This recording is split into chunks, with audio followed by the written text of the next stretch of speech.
আসলে নাটক শেষ করে আসল কাজ কবে শুরু হবে? সবাই তো দেখেছেন মুখ্যমন্ত্রী গেছেন। সবাই দেখেছেন সেখান থেকে গিয়ে নথি বের করে নিয়ে আসে তার পুলিশ।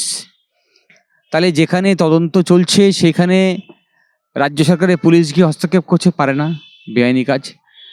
তিনি প্রশাসনিক যে পোশাক তাকে ব্যবহার করছেন, মুখ্যমন্ত্রী তার প্রশাসনিক ক্ষমতাকে ব্যবহার করছেন, করে সেখানে ঢুকছেন। তো এইগুলো তো সব তো জলের মতো পরিষ্কার। আর দিনে আলোয় ঘটনাটা ঘটেছে। ফলে আমাদের কারোর কাছে এই ব্যাপারে কোনো অস্বচ্ছ ধারণা নেই, কিন্তু অস্বচ্ছতা আছে যারা তদন্ত করছে তাদের জন্যে। ইডি, সিবিআই, হ্যাঁ, এর আগে আপনারা দেখেছেন পার্থ জামিন পেয়েছে, মানিক জামিন পেয়েছে, হ্যাঁ, জামিন পাওয়াটা তাদের অধিকারের মধ্যে পড়ে।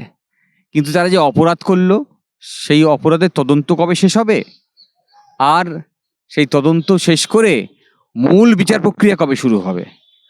আমরা বিগত 10 বছর ধরে আমরা সিবিআইয়ের কাছে আরটিআই করেছিলাম যে হাইকোর্টের নির্দেশে বা সুপ্রিম কোর্টের নির্দেশে যেসব তদন্ত আপনাদের কাছে করতে দেওয়া হয়েছে সেই তদন্তের কি গতি প্রকৃতি, কোন অবস্থা দাঁড়িয়ে আছে তার ইনফরমেশন দেওয়া হোক। আজ পর্যন্ত দেয়নি। তাহলে মানে দেওয়ার ক্ষমতা নেই তাদের, হ্যাঁ, কারণ তারা কিছু করেনি, আমরা সবাই জানি। কিন্তু তাহলে হাইকোর্ট নির্দেশ দিচ্ছে, সুপ্রিম কোর্ট নির্দেশ দিচ্ছে তদন্ত হোক। সেই তদন্ত আনএন্ডিং একটা প্রসেস হয়ে গেছে। একটা ইলেকশন যায়, পরের ইলেকশন চলে আসে, আরও 5টা ইলেকশন শেষ হয়ে যায়, কিন্তু তদন্ত শেষ হয় না।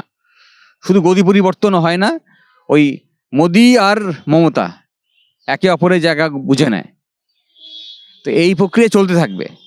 আর এত কথা যখন বললাম তখন আমাকে এই কথা বলতে হবে না যে আদালতের নির্দেশে তদন্ত হয়েছে। আদালত কি ঘুমাচ্ছে? জুডিশিয়ারি কি ঘুমাচ্ছে? আপনার অর্ডার, সেই অর্ডারকে সম্মান জানাবে কি জানাবে না, সেই অর্ডারকে মান্যতা দেবে কি দেবে না, তার দায়িত্ব কার?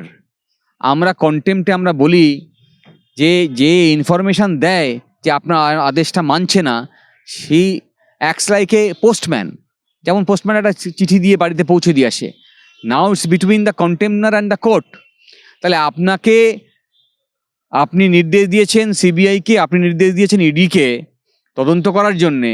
সেই তদন্ত আনএন্ডিং একটা প্রসেস চলছে, আপনাকে জানানো হচ্ছে সেটা, আপনি তারপরও শুনছি, চলবে। দায় সারা নয় তো? যদি দায় সারা হয় তাহলে আপনি সংবিধানের প্রতি দ্বিচারিতা করছেন। সে জুডিশিয়ারি হলে জুডিশিয়ারি। আর যদি আপনি তা করে থাকেন তাহলে আপনি আপনার সাংবাদিক দায়বদ্ধতা পালন করছেন না। একই সঙ্গে প্রশ্ন আসছে, কারণটা কি? তাহলে কি আপনি নিরপেক্ষ বিচার করতে পারছেন না? প্রশ্ন কিন্তু সারা পশ্চিমবঙ্গ, সারা ভারতবর্ষ জুড়ে উঠেছে জুডিশিয়ারি নিয়ে।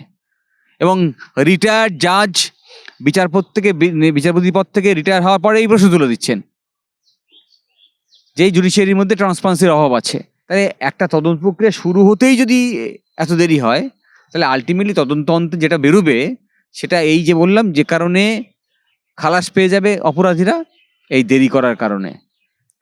তাই এই অপরাধী যারা আছে সবাই জানে যে অপরাধ কারা করেছে, সেই অপরাধীরা যা খালাস পায়, তাই তদন্ত দেরি করার জন্য এত কিছু প্রক্রিয়া শুরু করেছে ইডি, সিবিআই, আর একই সঙ্গে জুডিশিয়ারি তো আছেই।